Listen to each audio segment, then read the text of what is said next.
Lalu setelah membaca beberapa ayat, dia energi negatif yang ada dalam tubuh itu ngomong, karena lama dalam tubuh. Jadi bangsa jin yang sudah lama dalam tubuh itu dia akan berbicara lewat alat bawah sadar seseorang.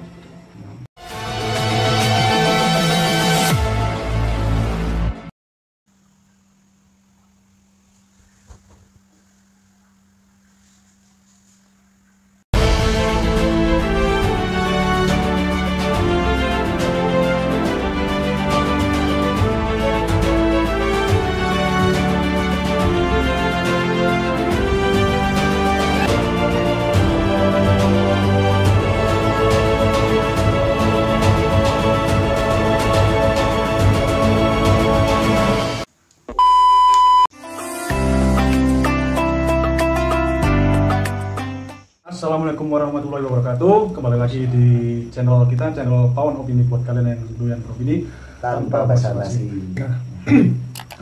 Alhamdulillah sekali malam ini malam yang sangat istimewa karena kami Pawon Opini dapat diperbolehkan berkunjung atau sowan ke kediaman Bapak Arifin.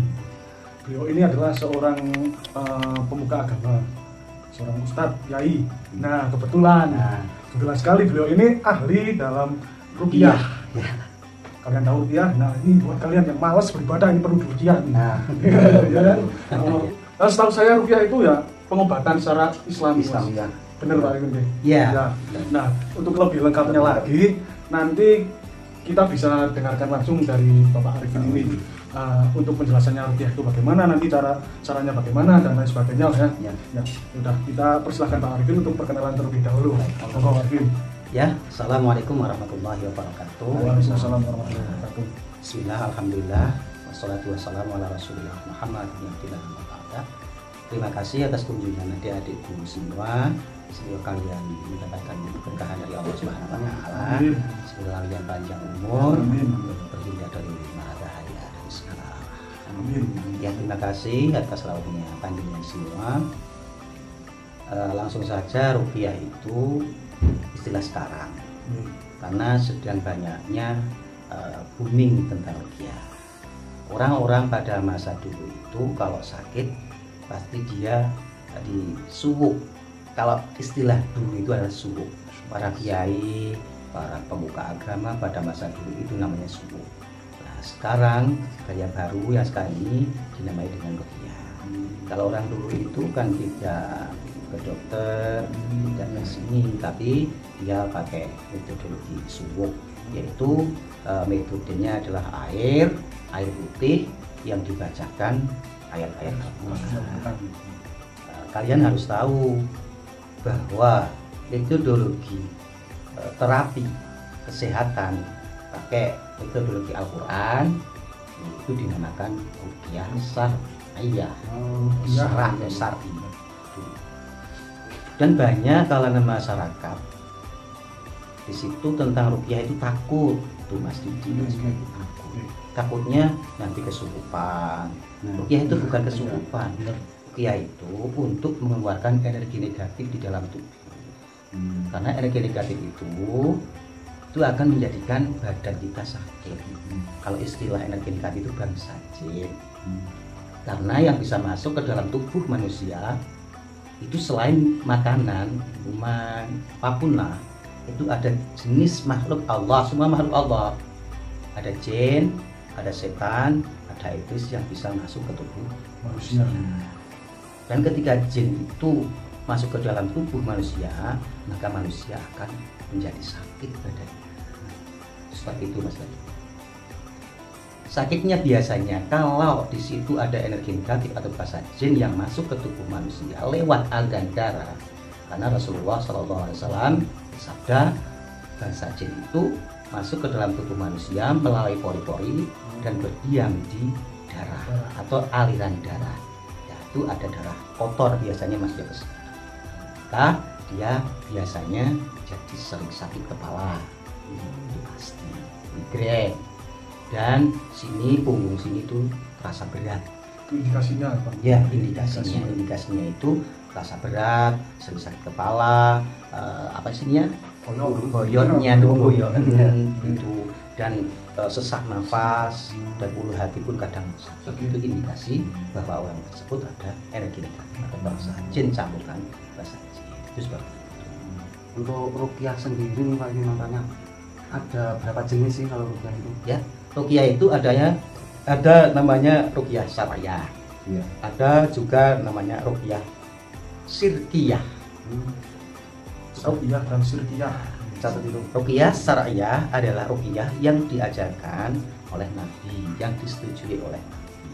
Pakai metodologi bacaan Al-Quran. Itu namanya ruqyah syariah. Ada yang namanya ruqyah tapi syirkiyah atau musyrik. Itu dengan jalan bantuan para jin, bantuan klinik, itu namanya ruqyah syirkiyah. Kita mempunyai metodologi, itu adalah metodologi ruqyah syariah, terapi kesehatan jiwa, metodologi Al-Quran dan hadis itu seperti itu. Karena Al-Quran diturunkan ke dunia itu untuk menjadi obat segala penyakit. Ada ya. Wa nunazzilu minal Qur'ani ma huwa syifaa wa rahmatul lil mu'minin wa la yazidu dhalimina illa khasar. Itu seperti itu. Jadi Al-Qur'an itu diturunkan ke dunia itu menjadi obat. Baik obat untuk jiwa, baik obat untuk raga kita. Apa sih jiwa? Jiwa bisa diobati dengan Al-Qur'an. Ketika jiwa sedang gundah, gelisah, tidak mau tidur, atau bahasa kita sekarang insomnia ya. Nah, itu tidur tidak nyenyak dan apa itu bisa diobati dengan Al-Quran. Begitu juga sakit-sakit medis itu juga bisa dengan metodologi Al-Quran. Nah, untuk ruqyah sendiri berarti dikategorikan pengobatan non medis. Ya, bisa non medis, bisa non medis juga bisa medis. Bisa semua. Kadang ada orang ada benjolannya di sini, itu juga ada metode terapi sendiri. Per ayat kan beda-beda. Ibarat obat itu kan ada obat sakit kepala, obat jantung. Nah, ayat yang dibaca untuk jenis penyakit pun beda. Tidak semuanya satu penyakit atau beberapa penyakit hanya dibacakan dengan hanya satu ayat itu. Jadi kalau sakit kepala obatnya ayatnya ini. Kalau dia sering sesak nafas obatnya ini. Kalau dia nggak mempunyai, dah lama nikah nggak mempunyai keturunan, obatnya ini. Berarti setiap penyakit itu ada obatnya. Dari Al-Quran itu sendiri. Udah ada sakit ini obatnya ini. Ya. Lengkap sekali. Nah, untuk ini Pak Arifin, untuk pertama kali Pak Arifin mempelajari metode ruqyah ini bagaimana Pak Arifin? Awal-awal dulu. Ya awalnya dulu. Saya kan lulusan pesantren ya, lama dulu tinggal duduk di pesantren. Dulu saya tidak suka dengan namanya ilmu seperti itu, Mas. Karena sangat riskan dan risiko seperti itu. Tapi kebanyakan masyarakat itu, kalau orang yang sudah pernah di pesantren, asumsinya adalah bisa nyuwuk atau bisa ruqyah. Bisa mengobati itu. Ya, latar belakang itu. Aslinya nggak suka dengan seperti itu. Tapi tuntutan masyarakat luas, tidak hanya di wilayah kita, Mas. Tidak wilayah kita, tapi wilayah yang lain itu minta bantuan. Ada yang orang Lampung, orang Lampung, orang Balikpapan itu juga sering ya pakai jarak jauh. Bisa pakai video call atau apa itu bisa jarak jauh itu bisa. Itu banyak. Kadang kita kan ada teman di luar Jawa atau di mana di Ruqyah juga itu seperti itu awalnya. Saya nggak suka dengan ilmu seperti itu, tapi itu tuntutan masyarakat, asumsi masyarakat bahwa alumni pondok pesantren itu bisa nyuwuk atau bisa ruqyah kalau istilah sekarang. Dan ada pengalaman gini, Mas. Dulu ada anak sakit, nangis tengah malam, hari dodok, ketuk pintu, minta disuwuk atau diruqyah. Dan alhamdulillah kita bacakan ayat-ayat Quran dengan dengan air putih yang kita bacakan ayat Quran itu, dengan kuasa Allah dia nggak nangis lagi. Nanti ada lagi orang yang datang macam-macam, ada yang sakitnya ini, di medis seperti ini, dokter ini ucapnya ini, dokter ini. Jadi beberapa dokter itu memposisi ini beda-beda, tapi Allah belum kasih kesembuhan. Tapi tentunya, Mas, namanya obat itu kan mengobati bukan menyembuhkan. Yang menyembuhkan adalah hak Allah. Kita para praktisi ruqyah dimanapun berada, itu tugas kita hanya mengobati, bukan menyembuhkan. Dokter atau apapun kan hanya bisa mengobati, tidak bisa menyembuhkan. Kalau kita dan para dokter itu bisa menyembuhkan, nggak ada kita nggak pernah sakit. Dokter nggak mati kan? Karena kan semuanya itu Allah yang memberi kesembuhan adalah Allah. Itu seperti itu. Nah, pada waktu setelah awal-awal sejarah itu mulainya Pak Arifin ini mempelajari ruqyah, apa secara otodidak atau ada guru, Pak? Pastinya ini man arada dunya fa'alaihi bihi, man arada al-akhirah fa'alaihi bihi, wa man arada huma fa'alaihi bihi. Kalau kita mau apapun, ya mau sejahtera di dunia ini harus pakai ilmu. Tentunya saya juga tidak mau secara otodidak, harus mempunyai mursyid atau seorang guru. Dan alhamdulillah saya ada 3 guru yang saya menimba ilmu pada beliau-beliau. Semoga beliau panjang umur dan sehat selalu. Satu adalah guru saya, itu satu Gus Alama Alauddin. Dia ada pengasuh pondok pesantren Jombang di Jombang. Tuh, yang kedua Kiai Imron Rosdi atau Gus Imron, dia dari Madura, Makassar. Yang ketiga orang dekat sini aja. Itu metodenya juga dari Al-Quran semua. Jadi tidak serta-merta kita yang nggak pakai dasar ilmu. Kalau nggak pakai ilmu kita salah nantinya penanganannya. Kita kan harus tahu apa ayatnya harus ini. Penyakit itu beda-beda banyak, beda-beda penanganan. Itu seperti itu, Mas. Ya. Oh iya, nggak bisa sembarangan berarti ya, Mas. Harus punya guru. Maksudnya itu kan ini untuk mengobati. Jadi nggak bisa asal-asalan, bisa sembarangan. Ya, kalau kita nggak punya guru, maka gurunya setan. Kan seperti itu. Nah, setan akan menyesatkan kita. Kalau kita mempunyai guru, kan guru yang akan membimbing kita, mengarahkan kita. Guru-guru kita itu, kalau kita nggak mempunyai guru, kita nggak mempunyai sanad yang jelas. Sanad itu adalah apa? Kita punya guru punya guru sampai kepada Rasulullah Muhammad SAW. Nasab keilmuan. Iya, harus ada runtutannya. Tidak serta-merta kita langsung baca Al-Quran. Coba umumnya masyarakat Muslim, jadi kalian semua membaca ayat apapun, ketika kalian tidak mempunyai guru, maka tidak ada efek bagi orang yang sakit. Itu seperti kita tidak mempunyai guru soalnya. Coba kalian praktekkan saja. Kalian membaca beberapa ayat, niatan untuk mengobati orang. Kalau kalian nggak mempunyai guru, nggak bisa. Harus mempunyai guru. Bisa tahu tahapannya ya. Ya. Oh iya, mau tanya Pak Arifin, dari pengalaman selama Pak Arifin melakukan ruqyah, paling berat ya? Paling susah itu jin modelan kayak apa gitu? Jin apa? Iblis apa? Setan gitu gimana ya? Ya, kita sebelum nyuwuk orang atau ruqyah orang, kita harus tahu dulu riwayat sakitnya kayak apa, sudah berapa bulan atau berapa tahun yang dirasakan apa. Itu seperti itu. Nah, kita harus ngobrol-ngobrol dulu.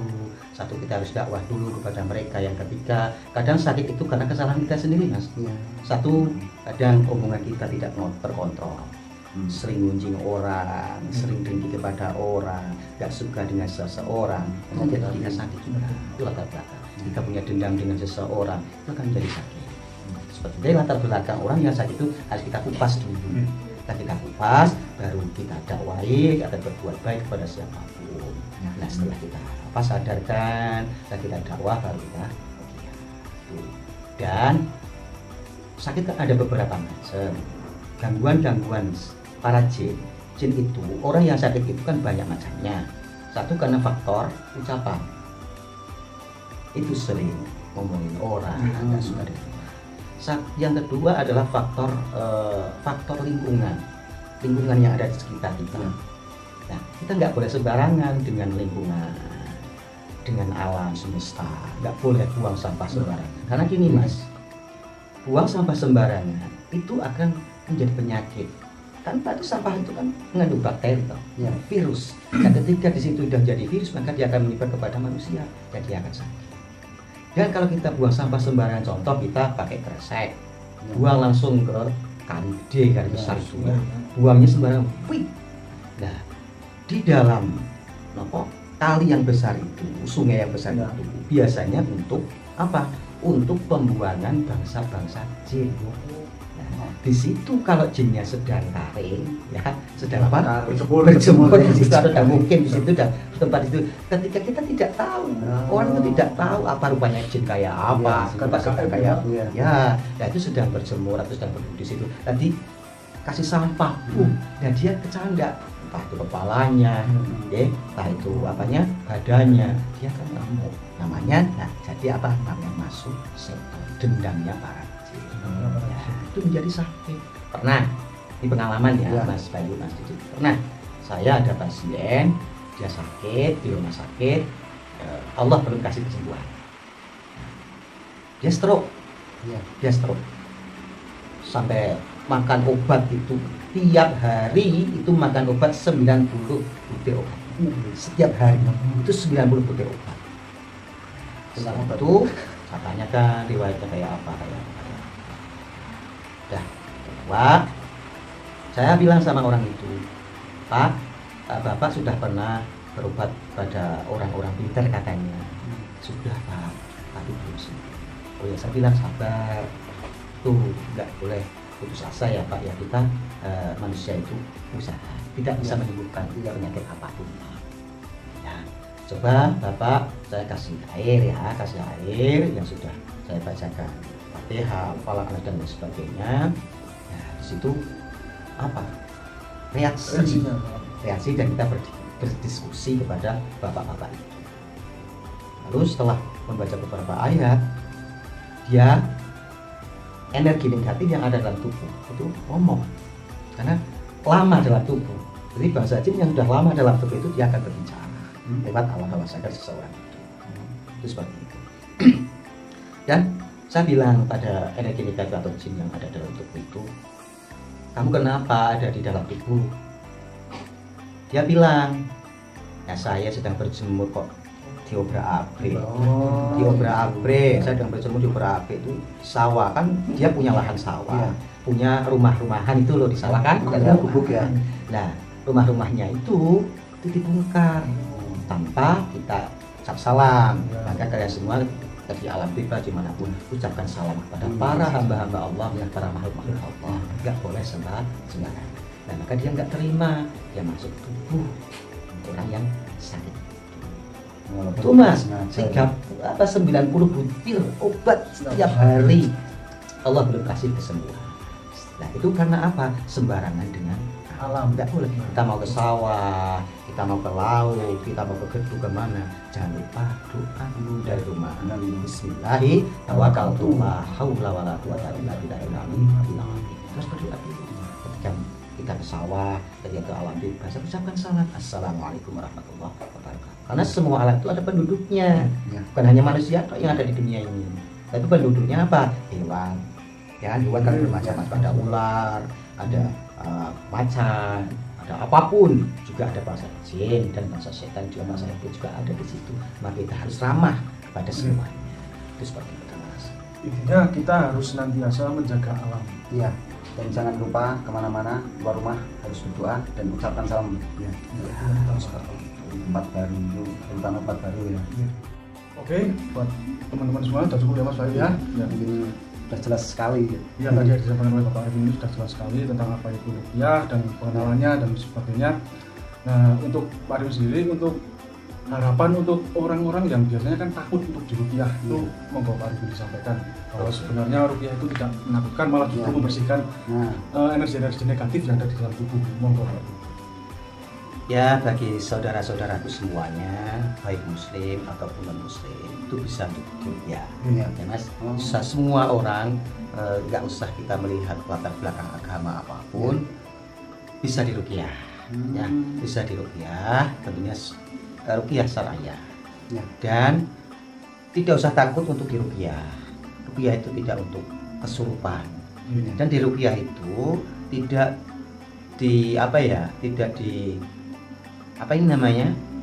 pentungi, dipukul, nggak disakiti, nggak disiksa. Ruqyah itu hanya mendengarkan bacaan-bacaan Al-Quran untuk mengeluarkan bakteri, untuk mengeluarkan virus, untuk mengeluarkan mungkin gangguan-gangguan gaib, bangsa jin, sihir dan lain sebagainya. Pokoknya bagi semuanya nggak usah takut untuk diruqyah. Tetap semangat. Ingat bahwa Al-Quran itu adalah sifat, Al-Quran itu adalah obat bagi makhluk yang sakit.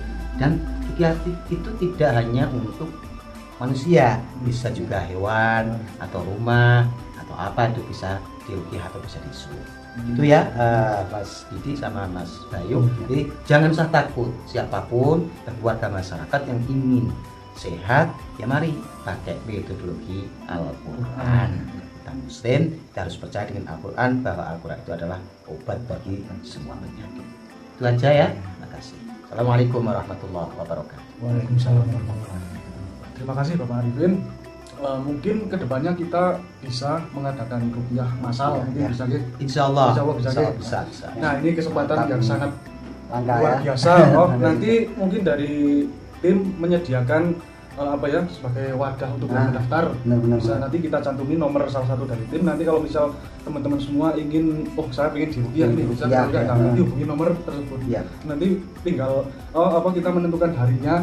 Nanti bisa koordinasi dengan nomor yang kami cantumin di bawah ini ya nomornya ya. Di bawah ini. Cukup ya Mas Bayu ya. Ya, cukup. Terima kasih sekali Pak Arifin sudah Ya. memberikan waktunya. Sudah malam-malam begadang. Semoga menjadi ilmu yang bermanfaat bagi kami dan semuanya. Amin. Selalu diberikan kesehatan, keselamatan keluarga. Amin. Nah, untuk malam kali ini kami akhiri. Jangan lupa like, subscribe, dan komen. Wassalamualaikum warahmatullahi wabarakatuh.